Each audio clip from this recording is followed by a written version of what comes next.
tac, c'est bon. C'est bon, je suis dans le cadre. Yep. Ah, nickel. Du coup, est-ce que tu peux te présenter? Je m'appelle Mathias, j'ai 22 ans. Je suis en dernière année d'école d'ingénieur. Et voilà, engagé avec la jeunesse. Ok.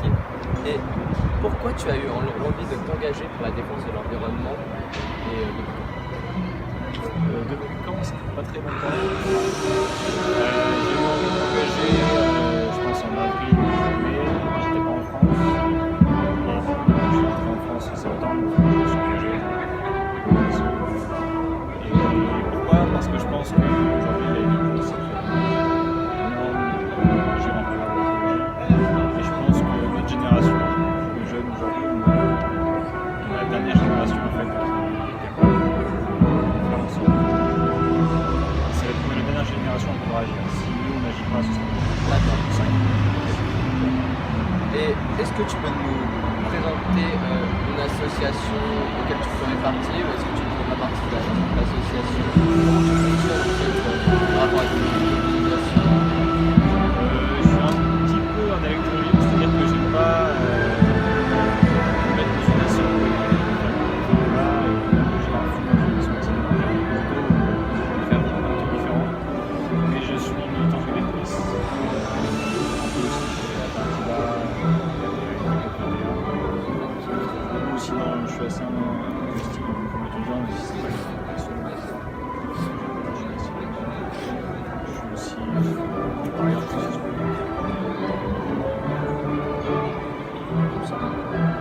Et est-ce que tu peux nous raconter le processus pour organiser une manifestation comme le 15 ou le 16? C'est assez différent, c'est-à-dire que je pense que ça dépend de ce qu'on veut faire pendant la manif. C'est-à-dire que moi j'étais un petit peu sur l'organe du 15 et j'étais pas beaucoup. Je faisais partie. Donc en fait il y a plusieurs pôles. Il y a le pôle logistique, donc gérer tout ce qui est matériel, matériel en gros. Le pôle communication, qui gère la communication en avant, pendant et après. Après, il y a des plans de sensibilisation qui va essayer de communiquer sur le jeu, etc. Et par rapport au mouvement lycéen de 15, c'est 3 pôles qu'on avait. Et dans l'organisation en tant que telle, c'était beaucoup d'AG qui étaient faites, ouvertes aux jeunes. Ça n'a pas été évident de gérer ces choses en AG et il y a aussi en parallèle du travail qui se constituait pour avancer efficacement organiser les choses. Alors, carré, ça se passe bien. Ok. Et du coup, est-ce que tu peux nous parler de la base qu'on a pas avant? Qu'est-ce que c'est la base? Alors la base, c'est le lieu qui se veut être le centre de la mobilisation sociale. Donc c'est un lieu qui est à côté de la place de la République, et donc qui recueille les locaux de l'association. Et mon accès est ouvert à tous en fait. C'est-à-dire qu'au rez-de-chaussée, il y a une grande salle avec un bar.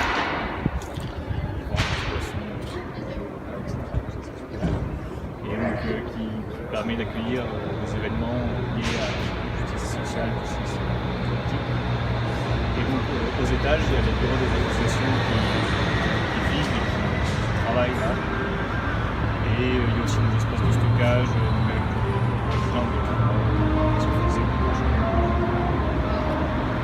Donc voilà, c'est un espace de coworking dans lequel il y a plein de réunions. Par exemple, très concrètement, les banderoles que vous utilisez le 15 ou vous les avez faites à la base?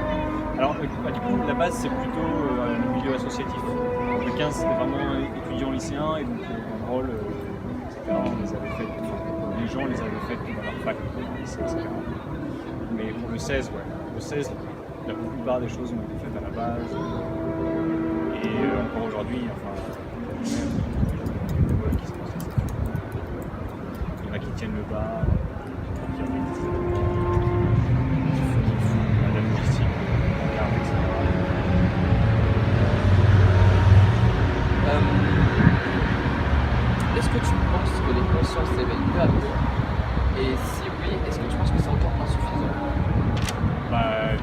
peut-être, ouais. Et la conscience s'éveille peu à peu, mais enfin beaucoup plus qu'avant. Et je pense chez les jeunes, il y a j'ai l'impression qu'il y a une vraie compréhension de plus en plus.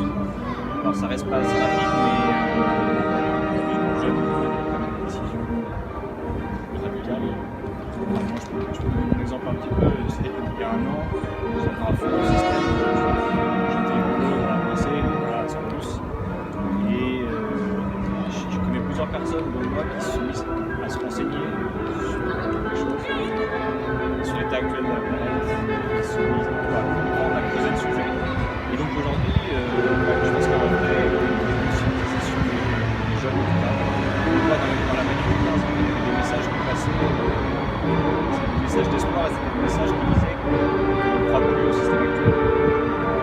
On a un vrai désir de changer les choses. Donc ça, pour moi, c'est très positif, ce changement de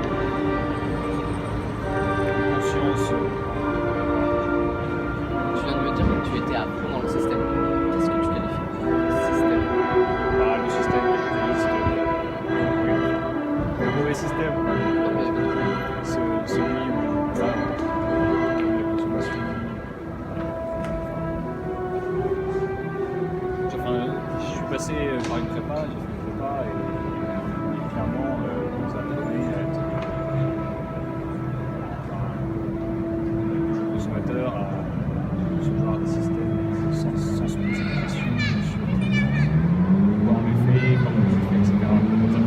Enfin, j'ai pas l'impression qu'on m'a appris à penser, on m'a laissé penser par moi-même c'est ce que je faisais. J'ai reçu des cours pour être un ingénieur qui arrive à bien produire des choses qui sont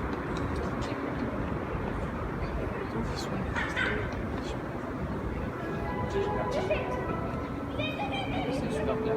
C'est pour ça que je voulais une simple terme, parce que système, c'est très vague et on ne peut pas bien comprendre. Mais du coup, là, c'est totalement autre chose. Si le gouvernement devait retenir une seule des revendications qu'il y a du développement, quelle serait-elle? Je pense que en même temps j'ai une idée, en même temps j'ai pas envie de répondre parce que c'est pas possible de dire plusieurs choses. Enfin c'est un ensemble qu'il faut changer et un petit pas ça suffit pas. Il faut changer une chose même si c'est un peu. Puis enfin, les revendications sont très liées, c'est-à-dire que les choses que je changerais toute seule, ça ne fonctionnerait pas. Et donc pour moi, c'est un ensemble de choses qui sont et ce que j'aimerais principalement, c'est que le gouvernement, au lieu de dire on va essayer de faire ça, il écoute réellement ce que les experts vont dire. C'est-à-dire que les solutions, on les a. Pas discuter en 6 ans, les études ont été faites, les chiffres qui sont sortis. Les rapports du GIEC, par exemple. Oui, par exemple, le rapport du GIEC, mais pas que. Enfin, le rapport du GIEC se base aussi sur des études externes. Et puis, il n'y a pas que les scientifiques qui proposent des solutions. Il y a la ZAD de Nantes, c'était une zone formidable parce que proposer c'était une zone d'expérimentation sociale technologique formidable. Avec la notion de propriété, et puis pas de notion de propriété. Je ne connais pas trop, mais de proposer des alternatives au système actuel, c'est intéressant. Pas que sur le plan social, démocratique. Dans d'autres endroits, il y a des villes en France.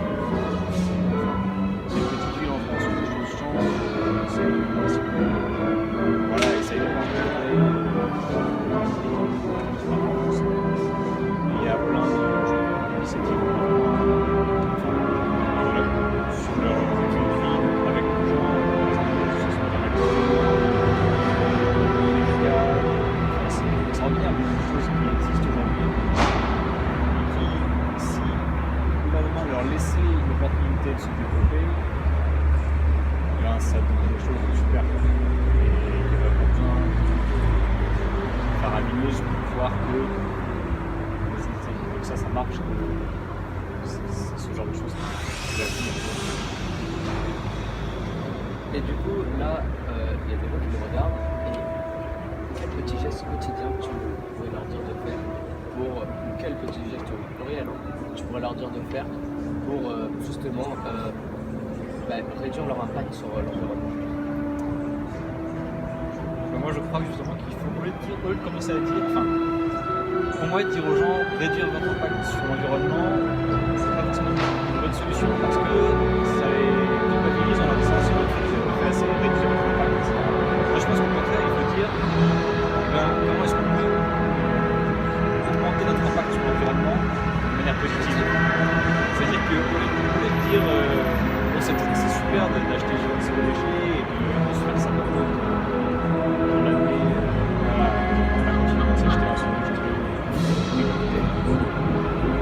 Ça c'est une bonne chose de faire du sans déchet, mais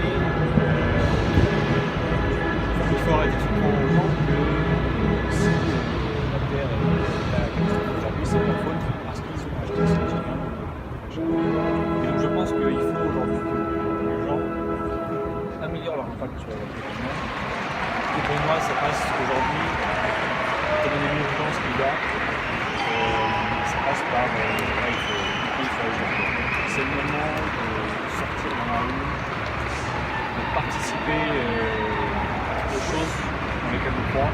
Si on pense que les marches sont des marches, si on pense que les actions qui nous sensibilisent, c'est des bonnes actions. Moi je crois que pour moi c'est les actions de désobéissance qui vont avoir un vrai impact. C'est-à-dire que les marches, on voit fait que ça, depuis septembre on marche pour le climat, par mois. La semaine dernière, on voit qu'ils veulent tous l'arrêt de pesticides, de production de pesticides. Donc pour moi les marches, c'est bien parce que ça sensibilise les gens et ça les regroupe, mais ça n'a pas de réel impact si c'est pas soutenu derrière par des actions de désobéissance. Et moi je crois aujourd'hui que ce qui serait génial, c'est que, c'est pas moi qui ai écouté, c'est Martin qui essaye de développer cette idée que je trouve super. Ce serait de chacun inventer une action. Désobéissance, tu dois avoir la loi, mais qui ait un impact direct sur comment on change les choses. C'est-à-dire que voilà, je regarde sur la caméra, je suis en train de voir les gens de la gueule qui passent dans la rue. Et j'aimerais bien voir vachement de vélo. Par exemple, vas-y, quelque chose que je chauffe. Et la nuit, mercredi prochain, on va aller prendre une piste cyclable sur la route. On va faire des plots pour que les vélos puissent passer par là. Donc ça, c'est pareil, s'il y a un groupe de personnes qui le fait, l'impact va être limité. Enfin, il y a des associations qui le font déjà. Et même si c'est super ce qu'elle fait, c'est limité dans le sens où elle est tout seul. Mais si on arrive à constituer une masse qui fait de la résistance comme ça, qui résiste au système capitaliste, ultra-libéral, à mon avis, ce sera super. Et en plus, on fait ça dans la bonne humeur et dans la joie. Et franchement, c'est une manière de se libérer, de dire qu'on peut avoir un impact direct sur la vie de la vie. Faire des actions, c'est ça concrètement le message. Ouais, faut vraiment, maintenant faut se mobiliser et faut faire des...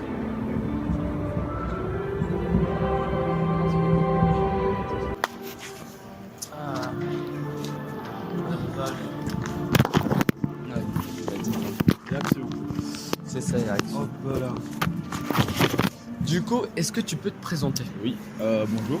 Je m'appelle Idriss, je suis en première année de bachelor en gestion et valorisation de la nature. Je suis militant écologiste avec le collectif Alternativa et dans le mouvement des étudiants pour le climat, qui est un mouvement qui s'est structuré il n'y a pas longtemps, ça fait un mois, et on fait des actions tous les vendredis et des marches pour le climat tous les vendredis aussi. Voilà. Et pourquoi tu as eu l'envie de t'engager pour la défense de l'environnement et pourquoi et depuis quand? Alors la défense environnement, ça fait quand même longtemps que j'y pense, ça fait longtemps que je suis sensibilisé à l'environnement, à l'écologie, aux problèmes environnementaux et écologiques et climatiques, et sociaux d'ailleurs. Et ces derniers temps, j'ai vu apparaître les marches pour le climat et j'ai trouvé ce concept très intéressant, bien qu'il ait beaucoup de limites et qu'il est critiqué, mais qui est quand même très intéressant. En m'investissant dans les marches pour le climat, j'ai commencé à m'engager chez Alternatiba, à aider à l'organisation des marches. Et de fil en aiguille, j'ai fini par faire des actions de désobéissance civile, à m'engager de manière différente sur la défense de l'environnement et l'écologie. Et aujourd'hui, on fait des choses très différentes et c'est très intéressant. Du coup, tu me dis que tu es chez Alternatiba. Quelle est ta position? Qu'est-ce que tu fais en fait très concrètement et où est-ce que tu es situé? Parce que j'imagine qu'il doit y avoir une hiérarchie, excuse-moi, ou quelque chose comme ça. En gros, Alternatiba sur Paris, c'est surtout un collectif. Du coup, il n'y a pas de réelle hiérarchie, il n'y a pas de directeur ou de sous-directeur.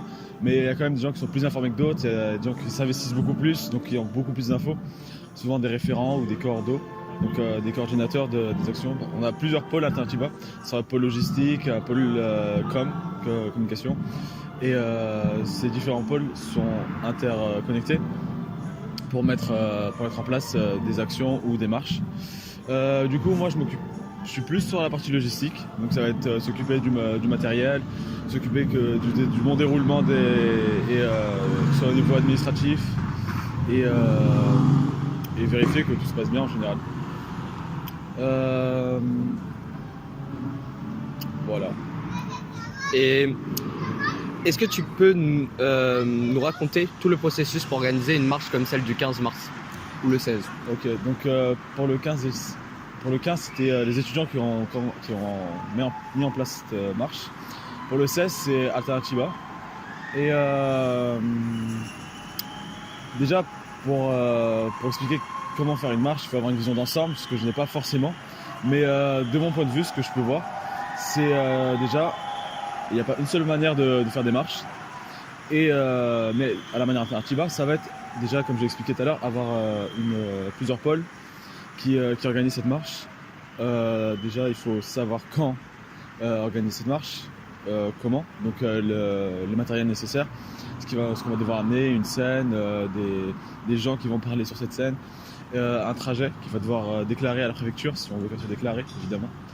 Après, voilà, ça dépend si on veut que ce soit une marche déclarée ou pas, c'est d'autres modalités d'action. Je pense que c'est vraiment ça sur quoi je peux parler.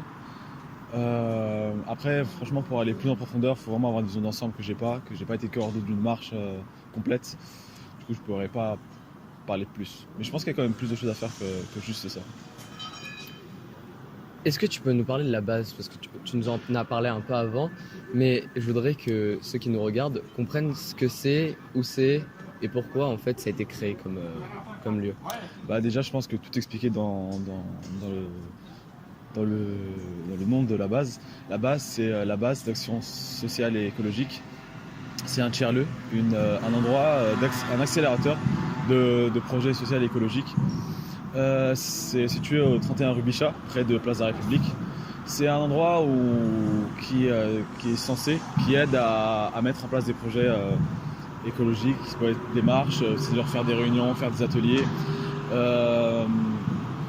Et ça a été créé il y a maintenant un mois. L'inauguration n'est pas encore. L'inauguration arrive bientôt, désolé. Ce sera pour le 30 mars prochain. Du coup, on vous convie à l'inauguration. Et à partir de là, l'utilité de la base va vraiment apparaître. On a déjà vu avec le 15 et le 16 mars la puissance de la base qui nous a permis en une semaine de mettre en place des actions comme le blocage qu'on a fait à la Société Générale le 15 mars d'ailleurs, le vendredi 15 mars. On a pu mettre en place en une seule semaine une action qui est censée être mise en place en 3 voire 4 semaines. Et c'est vraiment à ce moment-là qu'on s'est rendu compte que la base avait une réelle puissance dans la mise en place d'actions écologiques.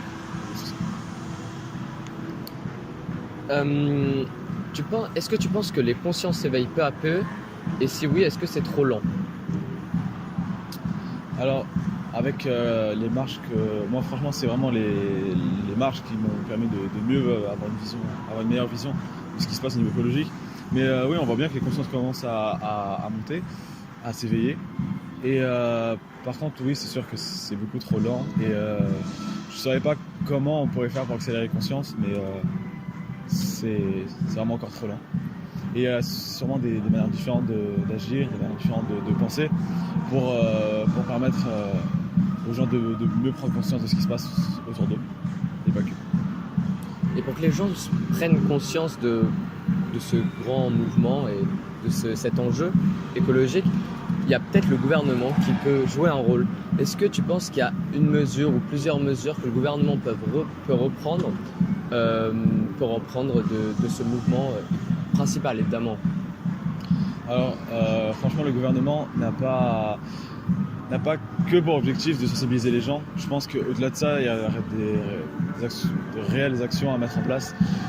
C'est diminuer la part d'énergie fossile qu'on consomme sur le territoire national. C'est penser différemment les modes de transport. C'est consommer différemment en matière d'alimentation. Il y a quand même beaucoup de choses à remettre en question. Et je pense que le gouvernement sait ce qu'il a à faire, que ce soit ce genre d'alimentation, consommer différemment, avoir une alimentation moins carnée, plus locale, avoir des circuits courts. Au niveau économique, c'est toujours plus rentable pour les producteurs. Au niveau des transports, avoir des transports plus doux et ne pas être obligé de faire des trajets beaucoup plus longs. Donc ça revient sur le fait de travailler sur le local, ne plus